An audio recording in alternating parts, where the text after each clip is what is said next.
Lancôme nous sort des roses Barbie comme ça. Ok, j'étais obligée de vous créer un look et je vous montre comment je l'ai fait. Avant de commencer, j'étais trop curieuse, donc évidemment, j'ai découvert cette palette qui est juste un bijou. Mais pas de panique, on l'utilise après. Donc là, d'abord, je fais les fondations de mon teint. Et comme j'étais encore en travaux, je me permets de tester le blush crème. Il se présente en stick avec un rose hyper Barbie, hyper fuchsia comme ça. Il est magnifique. Je l'applique de façon classique sur ma joue. Hein. De toute façon, vous me connaissez, c'est le blush Blindless. Et j'en rajoute évidemment. Et là, l'estampage, mais c'était trop bien. Il s'est estampé, mais hyper facilement. Et regardez-moi ce résultat. Vraiment, j'adore un résultat trop quali. Donc évidemment, je fais la deuxième joue, sinon je vais avoir l'air cloche. Ensuite, on peut enfin utiliser ce bijou de palette. Donc sur le miroir, il y avait un petit tuto pour créer un frosty make-up. On va le faire, mais comptez sur moi pour évidemment le faire à ma sauce. J'applique tout d'abord mon blush de façon classique. Il est magnifique avec des petites nacres dedans. Ça vient juste rehausser les pommettes, c'est trop canon. Et ensuite, je m'attaque au fard à paupières. Donc c'est également des fards à paupières irisés. Notamment celui-ci, ce rose hyper clair que j'ai appliqué sur ma paupière mobile. Juste trop canon, qui vient vraiment attirer la lumière sur le regard. Je réestompe un petit peu, toujours avec du rose, on n'a jamais trop de rose. Et je reprends évidemment le plus clair que je vais mettre en coin interne et sous l'arcade sourcilière. Non mais vraiment, ça attire vraiment la lumière sur le regard, c'est canon. J'ajoute mon liner, mes fossiles évidemment, ma touche signature. Et là, bam, des petits rouges à lèvres qui se cachent dans la palette. Donc il y avait une couleur un peu plus rouge et un peu plus rose. Vous vous doutez bien évidemment, j'ai pris la rose. Mais regardez les gravures et tout, mais canon, c'est un bijou. Hyper simple d'application, un fini un peu velours, un peu, je sais pas, genre vraiment trop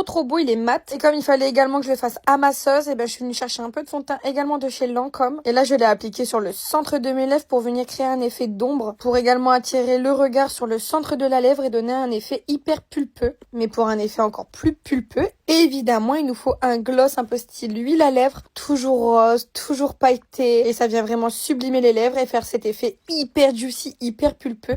Et voilà mon petit look, hyper simple de réalisation et franchement qui fait le taf à mort. Bisous!